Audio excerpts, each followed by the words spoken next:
Hello everyone, welcome back to my channel নবরিয়া blog. তোমরা সবাই কেমন আছো? আশা করি সবাই সুস্থ আছো, ভালো আছো। তোমরা থাম্বনেল দেখে হয়তো বুঝতেই পেরেছো আজ আমি তোমাদের কাছে কোন ভিডিওটা শেয়ার করতে চলেছি। হ্যাঁ, তাও একবার তোমাদের বলে দিই যে 2024-এ দুর্গাপুজোর পলতায় 4টে বড় বড় পুজো পরিক্রমা করে দেখাতে চলেছি। এই প্যান্ডেলটা দেখছো, এইখানে প্রত্যেক বছর বেশ ভালো ভালো পুজোর থিম করা হয় আর অনেক ভিড়ও হয়। এখন দেখছো কোনো ভিড় নেই, তার কারণ সারাদিন এবং সন্ধ্যের থেকে রাত্রি পর্যন্ত খুব ভিড় থাকে বলে ঠাকুর দেখতে বেরোতেই পারি না। তাই আমরা দশমীর দিন রাত্রি 12টায় স্কুটি নিয়ে বেরিয়ে পড়েছিলাম পলতার এই বড় বড় ক্লাবের পুজোর ঠাকুর দেখতে। তাই কোনো ভিড় নেই এবং দু একজন ছাড়া কাউকে দেখাই যাচ্ছে না। আজ অনেক দিন পর গ্যালারি স্ক্রল করতে করতে এই ভিডিওগুলো চোখে পড়লো। মনে পড়লো এই ভিডিওগুলো তো তোমাদের সাথে শেয়ারই করিনি, তাই ভাবলাম আজ তোমাদের সাথে এই ভিডিওটাই শেয়ার করি। আশা করি তোমাদের এই ভিডিওটা ভালোই লাগবে। যদি ভিডিওটা ভালো লাগে একটি লাইক করতে কিন্তু ভুলো না। প্যান্ডেলের ভেতরটা বেশ সুন্দর কিন্তু সাজিয়েছে। আর দেখো, সাদা কাগজ আর তুলো দিয়ে পুরো প্যান্ডেলটার একটা অসাধারণ লুক হয়েছে। আর ভেতরে ঢুকে লাইটিংটাও বেশ ভালোই লাগছে, অত্যন্ত সুন্দর লাগছিল এই প্যান্ডেলের ভেতরটা। আর বাইরেটা তো দেখলেই মৌমাছি কত সুন্দর করে জিনিসটা ডেকোরেট করেছে, বেশ ভালোই লাগলো। তোমাদের কেমন লাগলো অবশ্যই কিন্তু কমেন্টে জানাও। আর মায়ের প্রতিমূর্তিটাও খুব সুন্দর হয়েছে। তারপর আমরাও একটু ছবি টবি তুলে বেরিয়ে পড়লাম অন্য একটা মণ্ডপের উদ্দেশ্যে। আর এই দেখো, চলে এসেছি আরেকটা পুজো মণ্ডপে। এই পুজো মণ্ডপ তোমরা হয়তো অনেকেই জানো যারা পলতায় ঠাকুর দেখতে এসেছো। এই মণ্ডপটা পলতা স্টেশনের খুব কাছেই। এখানেও প্রত্যেক বছর বেশ নতুন নতুন থিম নিয়ে পুজোটা হয় আর প্রত্যেক বছরই এক আলাদাই চমক নিয়ে আসে। তো এইখানকার পুজোও কিন্তু বেশ জনপ্রিয়। প্যান্ডেলটা বেশ বড় এবং লাইটিংটাও বেশ ভালোই করেছে। আমি অনেকক্ষণ ধরে এই লাইটিংটার ভিডিও করছিলাম। তোমরা দেখতেই পাচ্ছ লাইটিংয়ের জন্য প্যান্ডেলের কালারটা এক একটা কালারে চেঞ্জ হচ্ছিল বারবার করে। এটা দেখতে কিন্তু বেশ ভালোই লাগছিল। এবার ভেতরে গিয়ে দেখাই তোমাদেরকে যে ভেতরটা কেমন করেছে।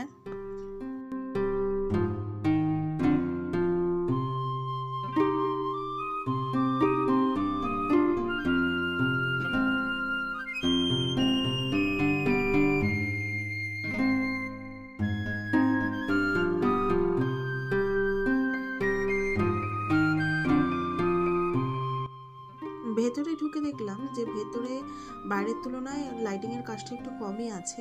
ভেতরে অতটা কোনো আকর্ষণীয় কিছু করা নেই, কিন্তু ঠাকুরটা বেশ সুন্দর হয়েছে।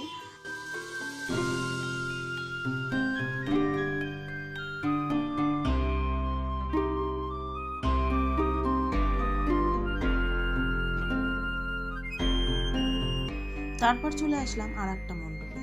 দেখো বাইরেটা কতটা সুন্দর, এটা একটা সোনার মহল করা, তোমরা দেখতেই পাবে। চলো তোমাদেরকে নিয়ে যাই ভেতরে।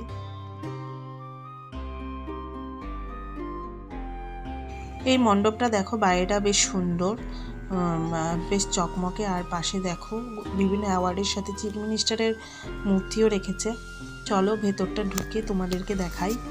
আমি যখন এই প্যান্ডেলের ভেতরে ঢুকেছিলাম তখন প্রত্যেকটা লাইট রিফ্লেকশন হচ্ছিল আর সবার গায়ে পড়ছিল। যারা যারা ঢুকেছে তাদের গায়ে পড়ছিল। এই জায়গায় ঢোকার অনুভূতিটাই আলাদা ছিল, বেশ ভালো লাগছিল এই মণ্ডপটা। ভেতরটা মনে হচ্ছিল পুরো সোনার একটা রাজমহল।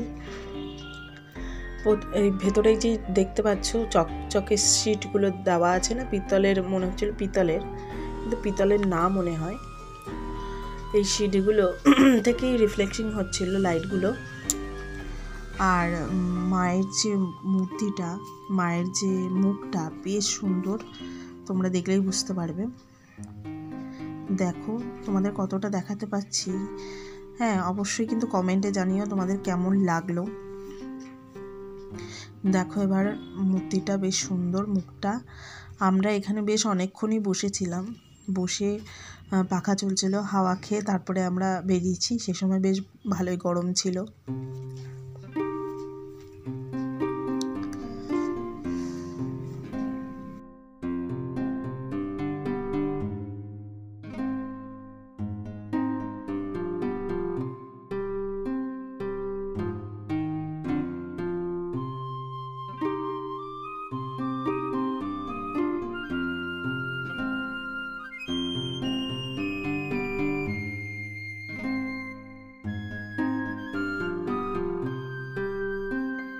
এখানে বসার পর তারপরে বেরিয়ে পড়লাম আর একটা মণ্ডপের উদ্দেশ্যে। রাস্তায় পড়েছিল এই দেখো এই মন্দিরটা যে ঠাকুরটা, এটা 14 হাত কালী। এই অন্ধকারে তোমাদের দেখাতে পারলাম না, কিন্তু তাও ভিডিও করে নিয়েছিলাম। এই মন্দিরটা তোমাদেরকে একদিন দেখাবো। এই দেখো আর একটা মণ্ডপে চলে এসেছি। এই মণ্ডপটাও বেশ সুন্দর করেছে। চলো তোমাদেরকে ভেতরটাও দেখিয়ে নিয়ে আসি।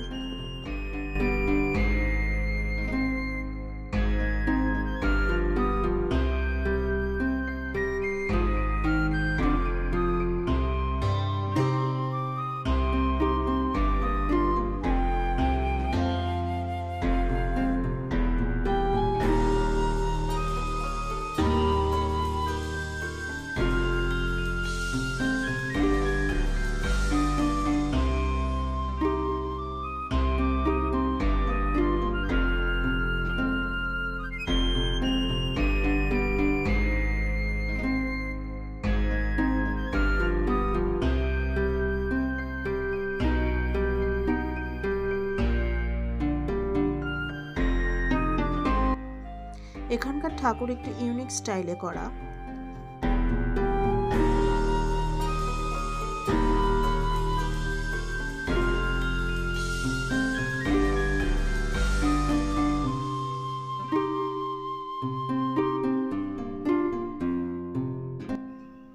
আর এদিকে দেখো কলকাতার যে দৃশ্যটা এই পাশ দিয়ে করেছে, ওইটা দেখো হাওড়ার ব্রিজ করেছে ছোট্ট একটা। হ্যাঁ, আর বিল্ডিংগুলো মনে হচ্ছিল পুরো সত্যিকারে, যদি মোবাইলটা নিচের দিকে রাখা যায় মনে হবে যেন একটা বড় বিল্ডিং। হ্যাঁ, কিন্তু বিল্ডিংগুলো বেশ ছোট্ট ছোট্ট। আমার সাধারণত মনে হচ্ছিল যে কলকাতার যে দৃশ্যটা, ওই দৃশ্যটা করা।